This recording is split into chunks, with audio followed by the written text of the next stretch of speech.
The venue was ready before any truth had to be spoken. White flowers formed an impeccable aisle. Golden lighting warmed the empty space, and the distant sound of a crew adjusting details echoed like a reminder that everything here had been planned. Except for this moment. I was checking the timeline when I felt her presence behind me. I didn't need to look. My body always recognized her.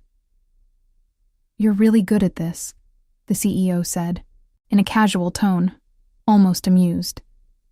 "You organize everything like it's easy." I turned slowly. She was standing too close. The elegant perfume, the firm gaze, the posture of someone who never loses control. She seemed calm, but there was something strange in that composure, a hidden edge in her smile. Then she tilted her head slightly, and laughing like someone telling an innocent joke, she said it. "I'm going to marry your sister, but who I really wanted was you." The phrase cut through the space between us like a clean blade. There was no music, no immediate reaction. Just silence, heavy, suffocating, impossible to ignore. Her smile lasted a second longer than it should have. Her eyes stayed locked on mine, waiting for something, anything, that might save her from that confession disguised as a joke. My heart was beating too loud. I could have pretended it was just a joke. I could have laughed, deflected, protected the moment the way I always did. But something in me was tired of being the place where others hid what they didn't have the courage to admit. I breathed in and answered. I didn't raise my voice. I didn't smile. I said few words, just enough to break the balance she thought she controlled. That's when the CEO became unraveled. If you've ever heard someone say exactly what they felt while joking, comment down below for me. And please subscribe to the channel so you don't miss a single chapter of this story. My name is Dana. I'm 34 years old, and I learned early to be the person who holds everything in place, not from any heroic calling, but from habit. I'm organized to the extreme, observant to a fault, and I've spent enough time in my life confusing maturity with silence. During the day, I work at a high-end marketing firm. At night and on weekends, I'm a wedding planner. Two parallel lives that never touched until they started to bleed into each other. At the firm, I occupy a strategic role, one of those that doesn't appear in institutional photos, but nothing works without it. I think, I structure, I anticipate problems. I don't make mistakes. And I don't make mistakes because I learned not to let anything escape. Not tasks, not emotions. That's where I met Angela, the CEO. She didn't enter the company. She imposed herself on the space. Tall, elegant, with a presence that didn't ask for permission. Angela didn't need to raise her voice to be heard. One glance was enough. Working directly with her meant living in constant alert. Not from fear, but from attention. Angela was demanding, quick, brilliant. And unlike other leaders, she saw details, including mine. From the beginning, there was something in the way she looked at me that went beyond professional analysis, but it never crossed any visible line. Between us, there was always respect, distance, and a silent tension that no one named. Outside of there, my life followed a different rhythm. As a wedding planner, I dealt with expectations, nervousness, love.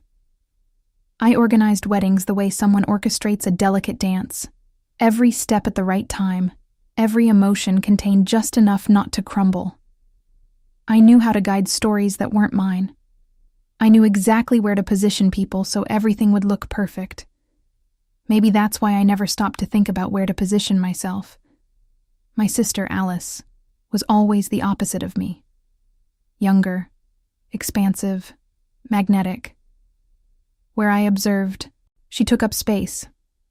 Where I stayed silent, she spoke. We spent our childhood dividing spaces, and I, inevitably, gave up the best ones. When Alice reappeared in my life after a long absence, She brought with her that same easy smile and the same ability to adapt to any environment as if she'd always belonged there. It was because of me that Alice met Angela. A casual encounter, nothing planned. Light conversation, some laughter. I noticed something there before I could even explain what it was. It wasn't jealousy. It was recognition, like watching a gear start to turn off its axis. Alice had a natural talent for capturing admiration. Angela seemed curious, interested in a new way, without her corporate armor. The days that followed began to carry a different tension.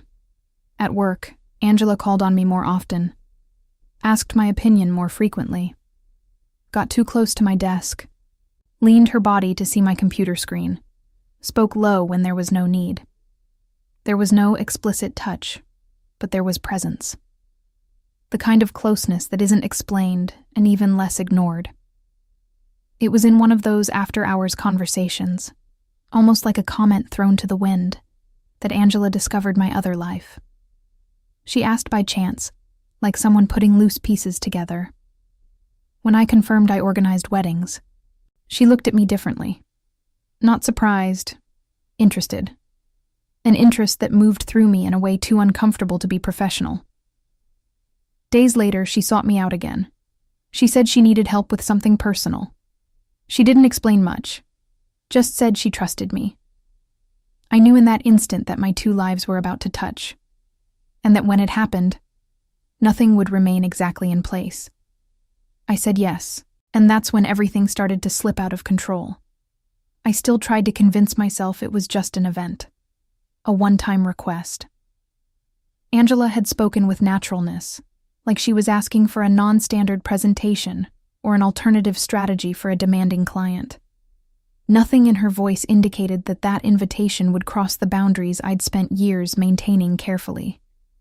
Still, when I accepted, I felt something shift inside me. Like two parts of my life, until then parallel, were about to collide. The meeting happened outside the firm, in an elegant neutral space, the kind designed to impress without effort. Angela arrived before me. She looked different from the corporate environment, without her structured blazer, without that rigid command posture. Still, she was Angela. The same attentive gaze, the same presence that occupied the entire room without asking permission. When she watched me work, explaining possibilities, adjusting details, I felt for the first time the real weight of her gaze on me. It wasn't evaluation. It was curiosity. She asked questions that went beyond the event. She wanted to know why I chose certain arrangements, how I decided the rhythm of a ceremony, what I believed made a wedding work. I answered with the confidence of someone who owns their territory, but inside there was a new discomfort. Angela wasn't seeing an efficient employee. She was seeing someone who never showed up whole in that other world. It was that same day that Alice appeared. Not by accident, of course not. I had mentioned the meeting and she offered to stop by, saying she was curious to see the space. When she walked in, she brought that familiar ease with her. Open smile, relaxed posture, a quick gaze that captures everything around. Angela turned to greet her, and I noticed the immediate change in the air. Light interest, almost imperceptible. But there. Alice had the gift of adjusting. Within minutes, she was laughing at Angela's observations, commenting on trips, asking questions that seemed casual, but went straight to the point. I watched in silence as my sister occupied the space naturally. At one point, she repeated almost word for word something I had said minutes before, as if it were her own idea. Angela smiled. I swallowed hard.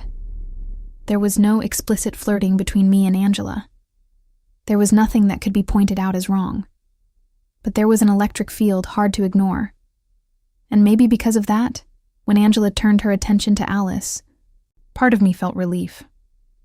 It was safer that way, more predictable, easier to explain to myself. The following meetings began to include Alice more frequently, a quick coffee that turned into a long conversation. a casual invitation that repeated itself. Angela seemed relaxed around her, almost light. I watched from outside, trying to keep professionalism intact, while something rearranged itself silently inside me. Alice showed no guilt. On the contrary. There was a new brightness in her, like she was finally occupying a space she'd always wanted. At work, Angela continued to treat me with the same rigor as always, maybe even more. She asked for my opinion frequently, involved me in important decisions. Sometimes our gazes crossed for too long. Sometimes she interrupted herself when I entered the room. Nothing was said. Everything was felt. I noticed the involvement before any announcement was made. Not because anyone told me, but because I knew the subtext too well. The way Angela smiled when looking at her phone. The way Alice mentioned meetings without saying names. The silent synchronization between the two. When the confirmation came, it wasn't a shock. It was a conclusion. Angela was getting involved with my sister. That night, alone, I mentally reviewed every choice that brought me here. I had agreed to help. I had opened the doors. I had allowed my two worlds to cross. And now I watched from a distance as two opposing forces from my life began to intertwine. I didn't yet know how it would end. But I was certain of one thing. Nothing would come out of this encounter unscathed. When Angela called me to talk outside of work hours, I already knew. Not exactly the content, but the weight. There was something definitive in the tone of the message, something that didn't match campaign adjustments or delivery schedules. We met in a smaller meeting room, low light, the building almost empty. She didn't waste time with pleasantries. She told me she was engaged. The word hung between us like an object too heavy to fall. I kept my face neutral, my body upright, the professional posture I'd trained my whole life to maintain. I congratulated her. I said I was happy. It was all true. And still, nothing was simple. Angela watched every micro-expression of mine, as if trying to read something I myself refused to write. Then came the request. She wanted me to plan the wedding, not as an employee, as a wedding planner. Outside of work hours, with complete creative freedom. She said she trusted me more than anyone else. She said she needed it to be me. I should have refused. But I said yes.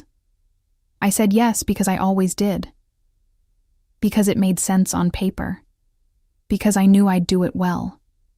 Because a silent part of me believed I could get through it unscathed.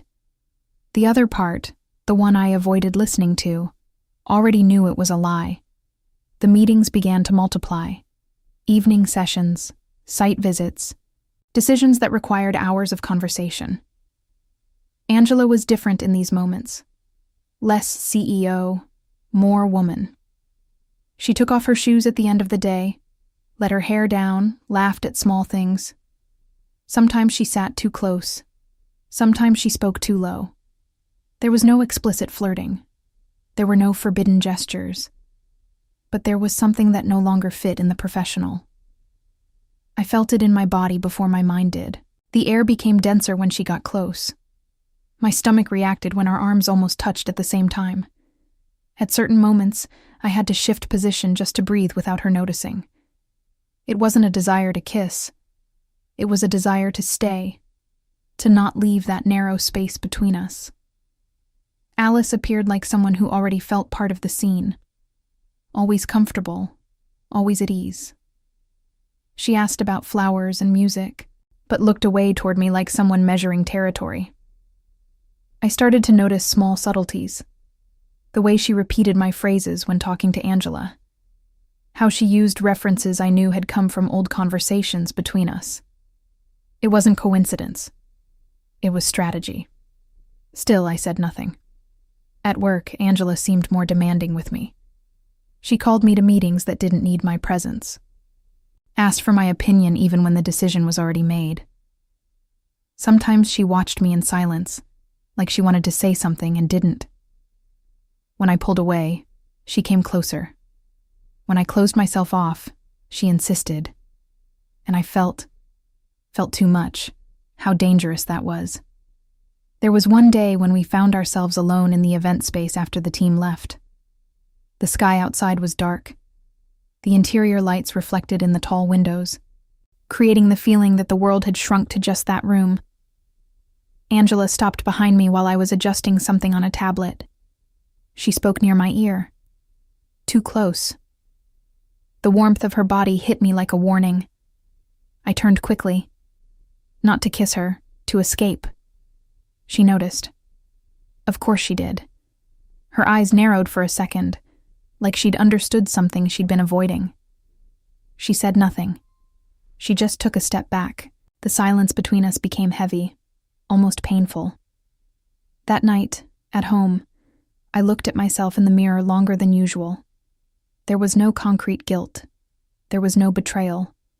But there was desire, and there was fear.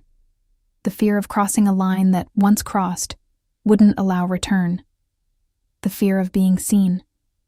The fear of wanting. Accepting the role of wedding planner had been the rational choice. But my body was starting to disagree. Jealousy didn't arrive in scandalous fashion. There was no scene, no accusation, no sudden change in behavior. It appeared in the most dangerous way possible, disguised as detail. Angela began to notice too much about who talked to me in meetings. She asked questions that didn't need answers. She interrupted conversations when I was too engaged with someone who wasn't her. It wasn't explicit possession. It was surveillance. In the corporate environment, she kept her impeccable posture. She continued to be the firm's CEO, rational, respected. But there were small deviations. Sometimes she said my name with different emphasis. Sometimes she asked for my opinion and stayed silent afterward, watching my face like she was waiting for something beyond the technical answer. I felt the weight of that gaze, even when I didn't look up. Outside of work, during the wedding meetings, the dynamics shifted again. Angela allowed herself to be more human. She talked about fears that had never entered a meeting room. She confessed insecurities that didn't match the woman who commanded entire teams with a short sentence. I listened. I've always listened. Maybe that's what destabilized her most. With me, she didn't need to perform anything. Alice noticed, and she reacted. She started arriving earlier to meetings, sitting between us, touching Angela's arm with excessive naturalness, laughing loudly when I said something serious. Nothing was directly offensive, but everything was calculated. At certain moments, she watched me with a smile that didn't reach her eyes, like someone testing invisible boundaries. I maintained my composure, not from fear of her, but from respect for myself. There was one specific afternoon when everything became too clear to be ignored. We were in the office, reviewing an important presentation. A colleague commented on something trivial about me, praising my stance on a recent project. Before I could respond, Angela cut the conversation off. She said the subject was already closed. The tone was too firm for the context. The silence that followed was uncomfortable. I felt the blush rise up my neck. Not from shame, from exposure. Later, alone in the room, she tried to smooth it over. She said she needed focus, that she didn't like distractions. I agreed. I always agreed. But there was something in her eyes that didn't match that justification. An unresolved discomfort. An anxiety that couldn't be explained only by leadership. In the wedding preparations, the tension between us reached almost physical levels. There was no touch, but there was too much proximity. There was no confession, but there was expectation. At one point, while analyzing the event layout, our faces got close enough that I could feel her breathing change. I didn't move forward. Neither did she. We just stayed there, motionless, like any movement might break something irreversible. Alice entered the room moments later. The mood changed instantly.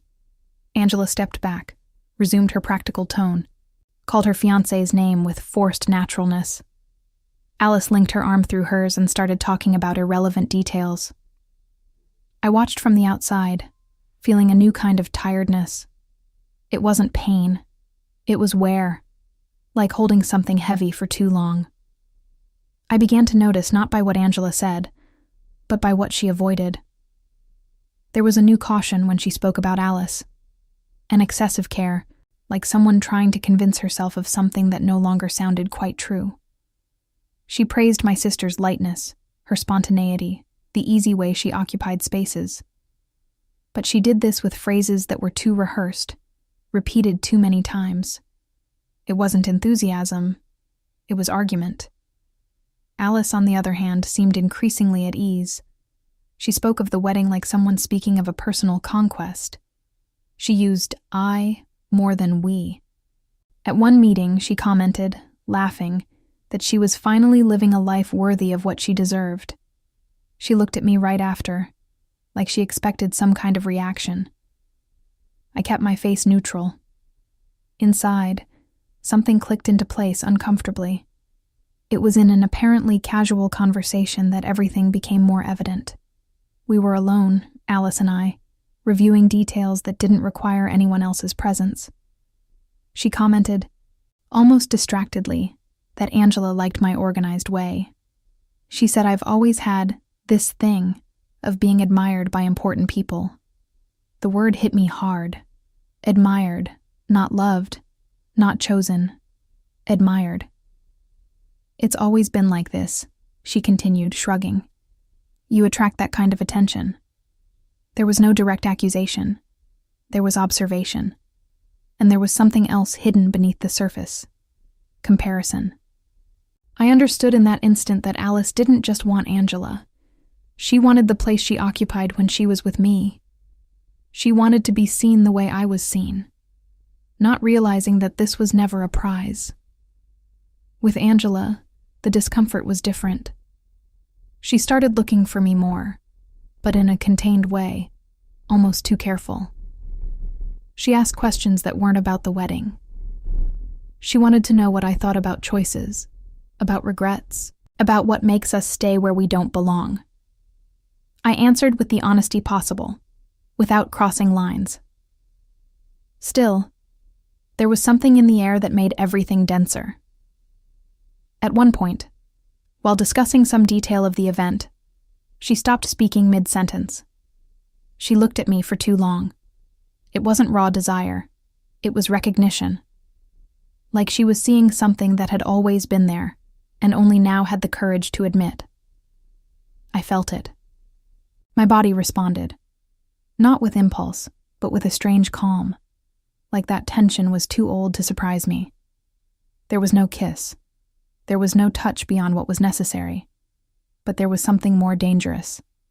Silent truth. Angela looked away first. She said she had to go.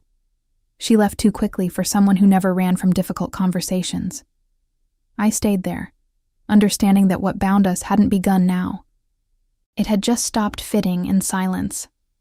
That night, Alice called me. She spoke with excessive sweetness. She said she felt Angela was distant, that maybe it was pre-wedding nervousness, that I, more than anyone, should understand. I listened in silence. When I hung up, I knew that something was about to crumble. And if you want to support this channel and dive deeper into stories like this one, with longer chapters, bonus scenes, and characters that never make it to YouTube, check out my Patreon. The link is in the description below. She didn't seek me out at work, and that was the first sign that things were different. The message came late in the afternoon, short, direct, without detours. She asked if I'd accept meeting her at the venue one more time. No justification, just the address and a time. I took a few minutes before responding. Not out of indecision, out of respect for what that visit demanded of me. I said yes. The event space was almost empty when I arrived. The warm lights were still on, reflecting off the tall windows and in the details I'd already chosen weeks before. It was the same place, the same scenery, but the climate was different, denser. like the air carried everything that had been avoided until then. We walked side by side through the hall, commenting on dispositions, flows, schedules. I talked about the event. Angela talked little. She observed more. That gaze I knew so well, the same one that had crossed me days before, when she looked away first and left too quickly. It was there, in that exact spot where the ceremony would happen, that she stopped. The event space was silent. Too silent for a weekday afternoon. The warm lights were still on, reflecting off the tall windows and the details I knew by heart. This was where the wedding would be. I had thought through every point of that place, every flow of people, every predicted emotion. Still, that afternoon, nothing seemed within my control. Angela walked beside me with the tablet in her hands, analyzing the layout like someone evaluating an investment. She was relaxed, too relaxed for someone about to get married. Without her blazer, sleeves rolled up, hair loose. Still, it was impossible to forget that she was my boss, and more impossible still, that she was my sister's fiancé. "This works better for the ceremony," I said, pointing to the center of the hall. "The light comes in more cleanly at the end of the afternoon." She nodded, but didn't write anything down. She was watching me more than the space. I felt it before I looked. Always felt it. "You're different here," she commented, in a tone too light to be casual. "Everything makes sense when you explain it." I smiled out of politeness. That sentence alone meant nothing, but said that way, in that moment, it added to so many others I'd been trying to ignore. We walked a few more steps, the silence stretched. Not uncomfortable, charged. The kind that asks for care. I stopped near one of the columns, mentally adjusting the position of flowers that hadn't even arrived yet. That's when Angela stopped behind me. "Dana," she called, and then laughed like she'd thought better of it. "Sometimes I think you should charge more for all this." "Why?" I asked, still looking away. "Because you don't just organize events, you organize people." When I turned, she was too close to be professional. She didn't touch me. She didn't need to. Her gaze did the entire work. Then she tilted her head slightly, like someone about to say something absurd just to break the tension. "I'm going to tell you something," she said, in an almost conspiratorial tone. "But it's a joke, okay?" The word joke came before as a shield. I recognized that immediately. I breathed deeply, prepared to step back if necessary. She smiled on the side. A quick, dangerous smile, the kind said without measuring consequences. "I'm going to marry your sister. But who I really wanted was you." The air changed. There was no music. There was no emotional soundtrack. Just the echo of that phrase in the empty hall. My body reacted before my head could. My chest tightened, my throat closed, and for a second I had to anchor myself to the ground not to take a step back. She was still smiling, expecting me to laugh too. Expecting me to enter the game of the joke. I didn't enter. "Don't joke about that, Angela," I said, firm, without raising my voice. Her smile disappeared slowly, like someone had turned off the light inside her. "I was just..." she started. "No," I interrupted, now looking directly at her. "You weren't just joking, and you know it." The silence that came was different from all the others. Not sexual tension, not expectation. It was shock. Angela blinked a few times, like trying to reorganize her own reading of the situation. "You're engaged to my sister," I continued, "and I work for you. If that was a joke, it was a terrible one. If it wasn't, then it's worse." She swallowed hard. For the first time since I knew her, she seemed without a ready answer. "I didn't expect that response," she admitted. "I know," I replied. "That's why it threw you off balance." I took the tablet from her hand and closed the cover carefully. "We're going to keep talking about the wedding," I concluded. "Because that's what exists now." She nodded, still clearly shaken. We went back to walking through the space, but something had broken. Not in a loud way, in a definitive way. The phrase had been said. The joke had failed. And neither of us would leave here pretending that it didn't happen. The phrase continued echoing in me for days. Not as a shock, but as something that infiltrates slowly, occupying all empty spaces. Angela tried to follow as if nothing had happened. She went back to her objective tone at work, to efficient meetings, to quick decisions. But there was a new rigidity there, like every word was being measured to not slip again. I did my part. I continued professional. I didn't touch on the subject. I didn't force conversation. If there was something to be resolved, it wasn't for me to resolve. For the first time, I wasn't willing to carry the emotional weight of choices that weren't mine. Alice, on the other hand, seemed increasingly restless. She started appearing more often at the office, always with some practical excuse. Quick lunches that became long visits, comments about the wedding made too loud, like they needed to be heard by everyone. She spoke about the future with haste, like someone trying to tie something up before it escapes. It was in one of these visits that I saw the where for the first time, clearly. Angela was answering with less enthusiasm. The smile took longer to come. There was a distance that didn't exist before, not physical, but emotional. Alice noticed. Of course she noticed, and she reacted the only way she knew, by pressing harder. That night, Alice called me. She wasn't aggressive. She was sweet in excess.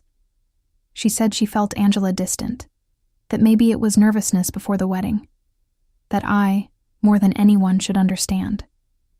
I listened in silence. When I hung up, I knew that something was about to break. The confrontation didn't happen with me present, and that was important. Angela told me afterward, with few words, like she was still organizing her own thoughts. She said she tried to move forward after what she'd said at the venue, that she tried to convince herself it had just been an excess, a badly placed phrase. But she couldn't. "I crossed a line," she said, "and I realized that line already existed before I named it." Alice didn't deny everything. She denied enough. She talked about insecurity, about comparison, about always feeling like she was in my shadow. She said she needed that relationship to feel chosen. When she realized Angela wasn't entirely there, she lost control. The fight wasn't about me. It was about truth. The engagement ended that same night. When Angela finished telling me, I didn't feel immediate relief. I felt responsibility. Because now there was no more triangulation, no external excuses. Just two women facing what had always been there, and what still needed to be decided. "I don't expect anything from you," she said, with an honesty I'd never seen in her before. "I just needed to end what I started wrong." I nodded, and for the first time, I didn't try to protect anyone from their own discomfort. "Thank you for not pretending," I replied.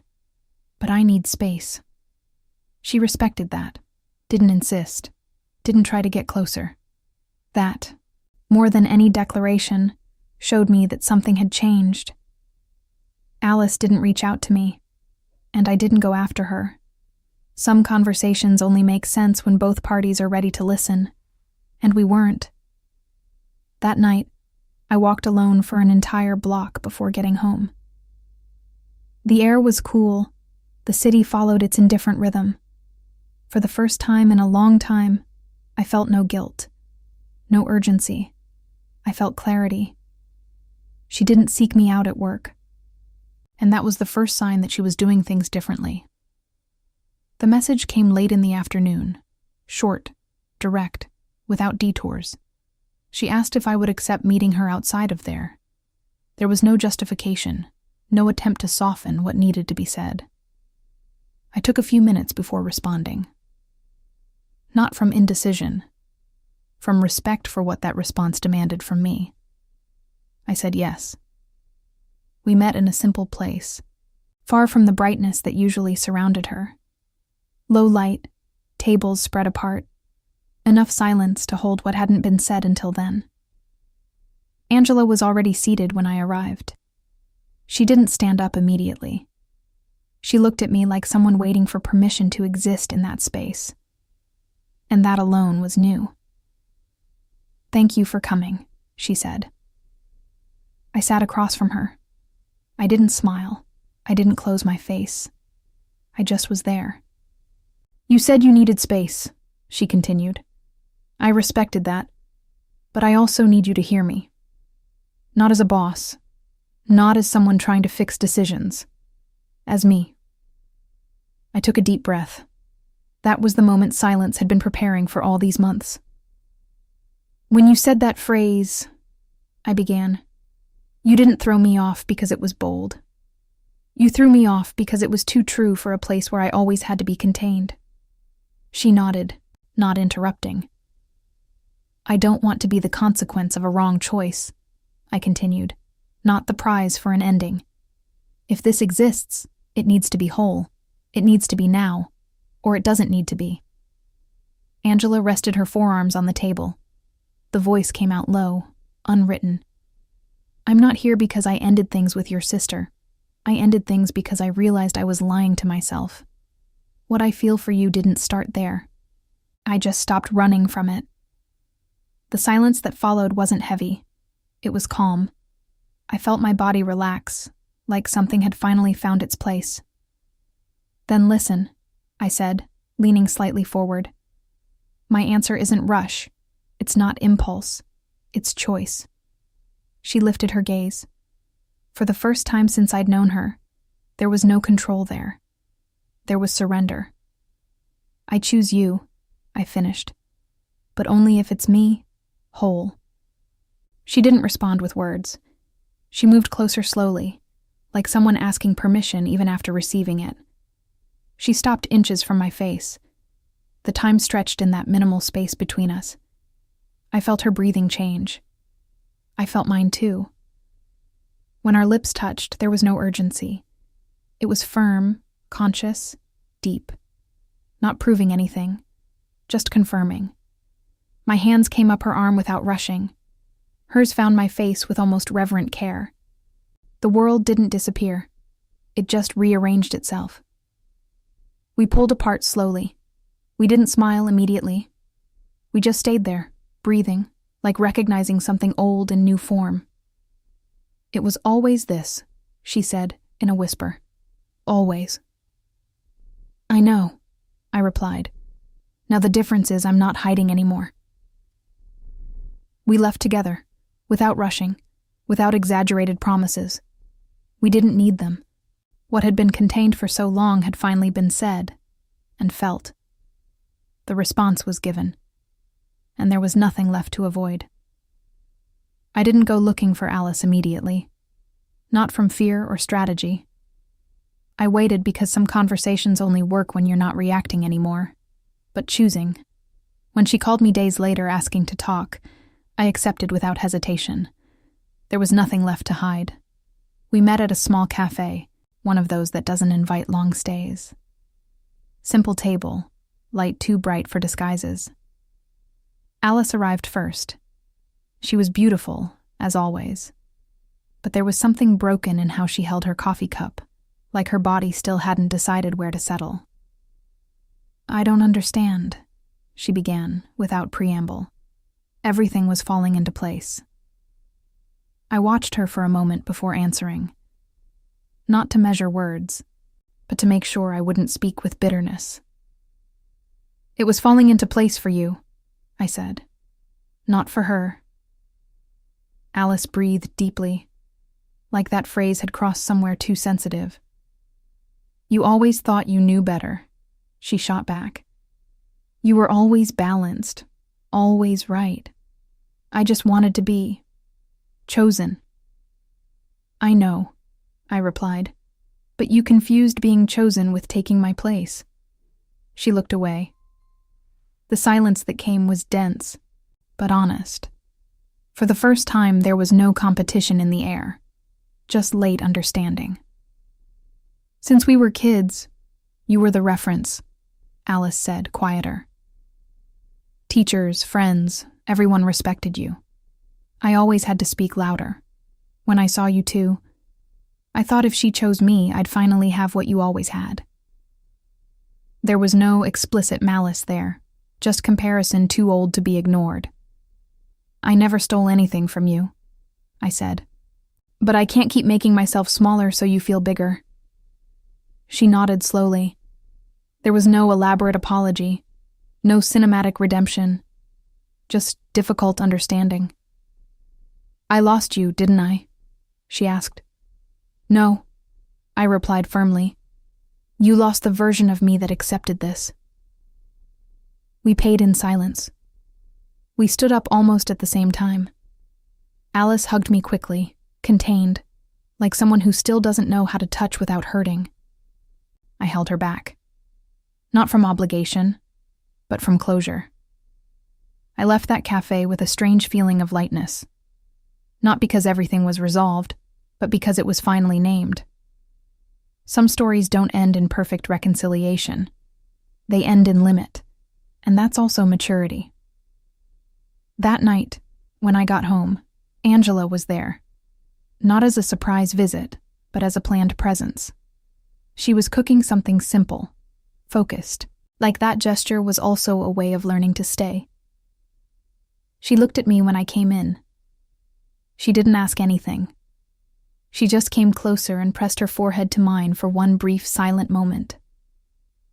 I closed my eyes. Some battles don't need to be named aloud to be won. And I knew mine had ended there.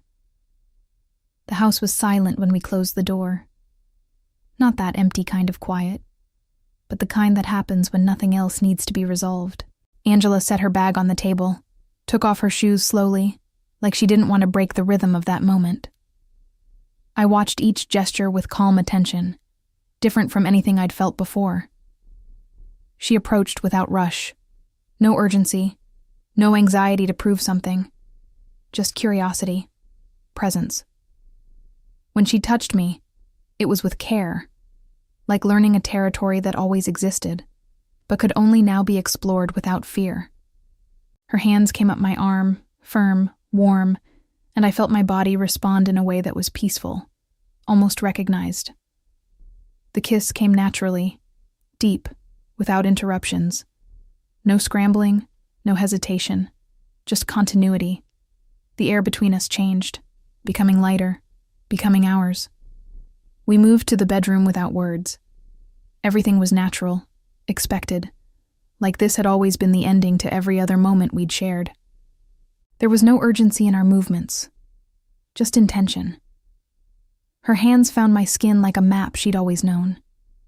My hands found her face, her back, her hair. When we came together, it was less about intensity and more about fitting. Like two pieces that were always meant to meet. Her breath against my neck, my fingers in her hair, the warmth of her body becoming mine. I felt her relax completely with me. Not the CEO, the woman who allows herself. Every touch confirmed what we already knew. This wasn't escape or late impulse. It was choice made whole. We stayed like that for a long time after, close, breathing together, hands intertwined. The world outside didn't matter anymore. Only this, only her, only us. Sometime in the night, I felt her hand search for mine in the dark, her fingers interlacing gently, just to ensure presence. I smiled to myself. I didn't need to say anything. The days that came after weren't cinematic, and exactly because of that, they were perfect. We divided rushed mornings, coffee and comfortable silence, short messages during the day just to remember we were there. Angela relearned how to leave work on time. I relearned how to say no to what didn't fit me anymore. There were no exaggerated promises. There was constancy. Sometimes she watched me working as a wedding planner now without guilt, without layers. She said she liked seeing me organize worlds. I said I liked seeing her learn not to control everything. We laughed about it. We laughed a lot. Desire didn't disappear. It changed form. It became quieter, deeper. Long kisses in the kitchen while coffee cooled. Hands that found each other on the couch without thinking. Mornings where we just stayed in bed because neither of us wanted to leave. One day I turned down a wedding. For the first time, I said I couldn't take that event. Not because I didn't know how, but because I wanted to be home. Angela looked at me surprised, then smiled that way only she had. "You're choosing yourself," she said. "I am," I replied. "And us." She came close, kissed my forehead with gentleness, like understanding that it was bigger than it seemed. I spent years helping others say yes. I organized promises, aligned expectations, held emotions that weren't mine. This time, there was no ceremony. There was no audience. There was just a silent yes, lived every single day. And for the first time, it was mine.